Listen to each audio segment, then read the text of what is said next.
Good morning. I hope you've enjoyed listening to Elaine's talk this morning. Ruth and Naomi and Boaz again, and I'm here with a craft with a paper plate and nothing to eat on it. I've got our little Playmobil person who is snuggled up in her blanket.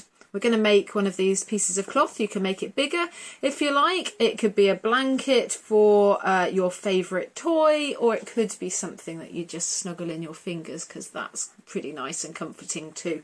So whatever you're going to make yours, turn yours into, what you are going to need is some cardboard. I've got a trusty old box again that some food has come into our house. This one's a little bit thin. If it will work for you, but if you have got anything a bit more like this that is thicker cardboard packaging, that things come through the post, maybe from some famous packing companies, something like that, that might be a little bit more sturdy, because we need to make ourselves a loom, and this is what the loom is going to look like. So let me quickly show you how to make that.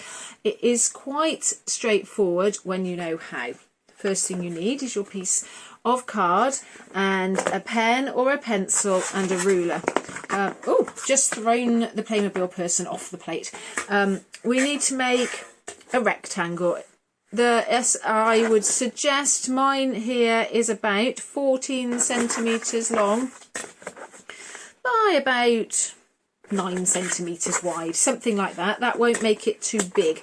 So measure your piece of card, draw a line or two, cut it out like this, and then we need to fold up the ends. Look, my loom has got ends folded up, and it looks a bit, oh, you can't see it there, it looks a little bit like a table, and there's a gap between the wool and the base of the cardboard. So we're going to fold the ends. Now mine has already got some dents here. If yours don't have any dents or anything like that, it will help you to score a line. Now what that means is by using your ruler and a pair of scissors. Please ask a parent about this. They're probably going to want to watch you do it so that you don't injure yourself. If you open your scissors like this and put them against the ruler, but don't press too hard, it makes a little bit of a line, which makes things easier to score. Always hold your scissors up carefully when you're finished with them. And I'm not sure, can you see my line here? And then if you watch, you see it makes a beautiful fold. If I tried to fold a piece of card without doing that, it kind of goes a bit wonky, or it just doesn't work as well. So I've got one at that end and one at this end. Now we're going to need to make some cuts in it. And to do that, we want to make an equal number of cuts. So an equal number is something that divides by 2, 4, 6, 8, 10. I'm only going to make 6 here just to show you, and we're going to draw little lines. We're going to cut down. I've made 1, 2, 3, 4, 5, 6. Now the important thing about these lines is they do not go all the way to your fold. It's really important. We're going to cut down these lines, and then we need to make the same on the other side. 1, 2, 3, 4, 5, 6. Again, you might see where my fold is and my lines do not reach the bottom. They reach that line, but not the folded line. So when we snip them, just snip where the lines are. Don't go down to that fold. Snip like this all the way across. And you're going to do the other side as well, and your card will look a bit like this, and it'll have a fringe on it. So all these little pieces are going to wiggle backwards and forwards. Now, we also put our string or our wool on it. I've used wool because I like to crochet, and so my house is full of wool. Well, it feels like it sometimes, literally up to the ceiling. Lego and wool is that what we keep in our house. And we're going to take our piece of wool and we're going to slot it into that gap. Leave a dangly bit because we're going to knot it in a minute. So leave a dangly bit, slot it, take it all the way across and put it into the opposite notch. So then look, we've got a piece of wool that is not touching the bottom. It goes all the way across, and then we are going to snip it. I'm going to tie it, so we need to leave a dangly bit, and then we're going to do exactly the same thing. with the next one. So leaving a little bit of a gap, leave one gap, sorry, and then put it in the next slot, take it across, slot it, cut it. And when you've done that, you've got 2 to tie together. So tie these together. If it's a little bit fiddly, give it a go, but if you find it too fiddly, ask somebody to help you. And we're going to tie a knot there at this end and a knot at this end. And when you've done that, you're going to add another piece of string or piece of wool or piece of thread. It can be some cotton for sewing, and you're going to do along the next ones until it looks like the one that I was showing you just now. Okay, and there they are. They're all tied at this end. They're not tied. I did it slightly differently, but that's how it works. That one's a little bit bigger. It's got some extra strings. Now, what we need to do at this point is to start weaving. Now, I am very lucky because I have got some of this super chunky thread, which builds up really quickly. If you don't have anything that's super chunky, you can always take some thinner thread and cut some super long some lengths of it and fold it a few times. So like this one I've done there, we've got 2 threads, and if I fold it again it will have 4. And if you're going to do this, tie them together so that you don't get they don't all come apart. It's a bit easier, and you've got something to hold on to when you're threading. Now let me show you. So I'm going to cut a big long piece of this. There we go. Actually, let's cut it even longer. I'm going to fold this one in half too, and I'll show you why. So take your wool, or you'll need some wool, probably is the best thing to do. It is possible to use some other things, I'll show you that in a minute, and fold it in half. And what we're going to do is we're going to go under the first string, there, and we've got a loop that's gone under the first string, and then we're going to poke this rest of it through the loop. It's going through the loop. So we're making a sort of knot, and when you pull it tight, it won't fall off. So you won't risk losing your wool. Now, the thing with weaving, it's very simple.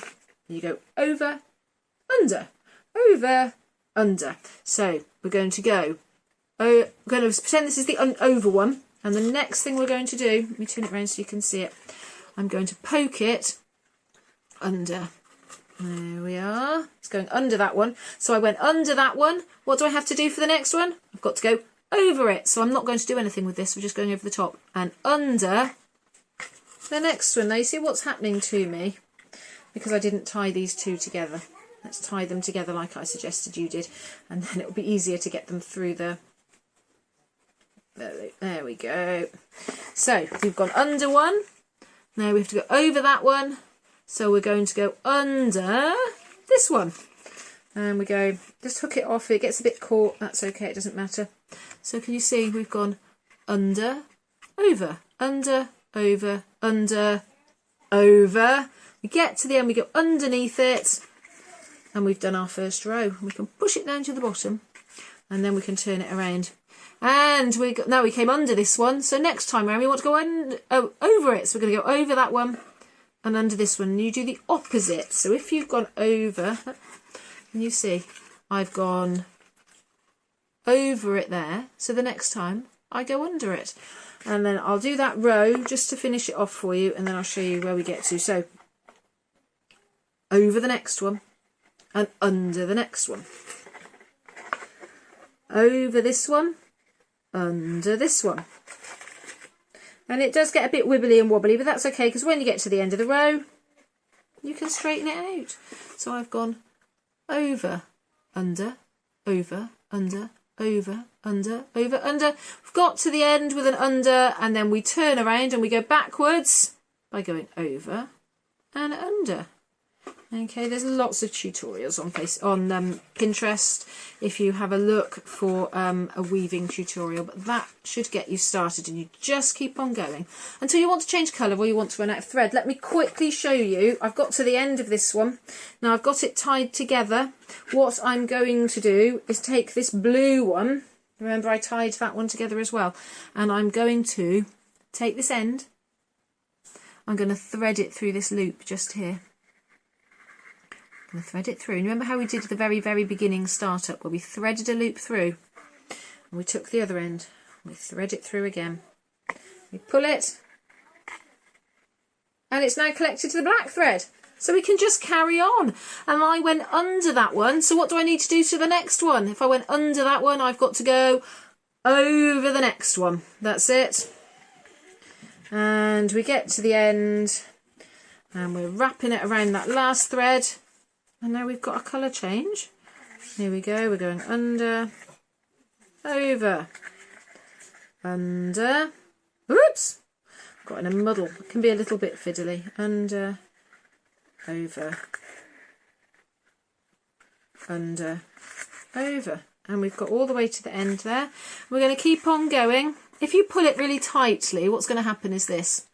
You get a really narrow thread. So try and keep it, it doesn't matter, keep it loose. You can use as many different ones as you like, different colours and different types of thread. And eventually you're going to get to this. And you'll have finished and you've just got that little bit left at the end. And I'm going to tuck that into the back of mine when I finish. Now these loops, to make our piece of material finished, here we go. Pull these loops off the end. And it's not going to come apart, you'll be amazed. Pull all the loops off. And here you have, you've made a piece of material. A little blanket for a teddy or a doll that you love. And maybe get a grown-up to help you. I have literally just poked these underneath some of the threads, the last one, but if your parents have got a needle they might like to just sew that in for you, or a little touch of strong fabric glue would do the same, and you have made yourself a little blanket or a little snuggly something, your very own material. There are a couple of other things you can do which I'll quickly show you.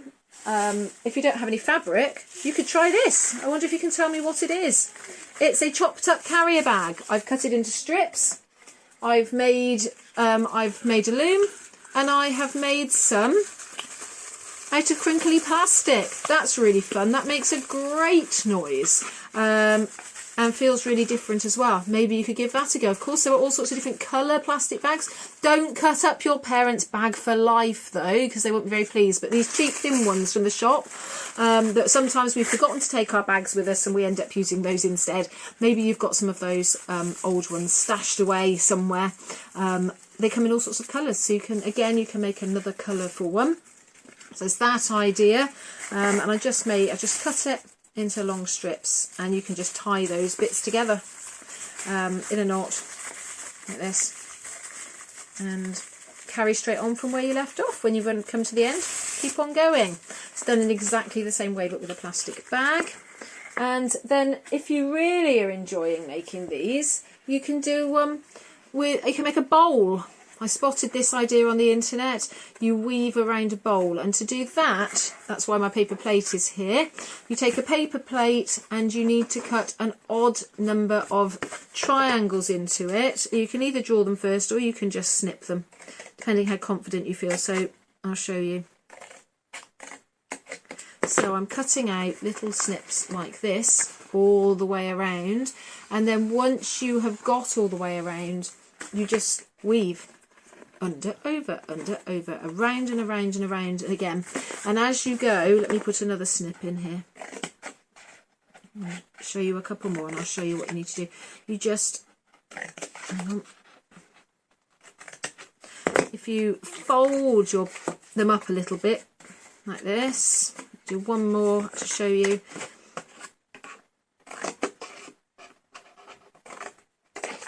There we are. You fold them up. And then as you go around, it turns it into a bowl. The further you slip into the middle, the taller the sides of your bowl will be. But maybe you can use it to store some things in. I could use it to put all my craft materials in, couldn't I, that are getting everywhere? Or I could put my Playmobil people in, and my buttons. They're still sitting here from the other day. I definitely need to tidy up a little bit. Well, there we go. I've got an excellent, excellent bowl to hide things in, and I'm just going to snip off these ends. That's from where I've started the different colours. So enjoy. Make yourself something out of fabric today. Here's my bowl, my plastic bag weaving, and my lovely little blanket. I hope you enjoy it. I'd love to see what you make.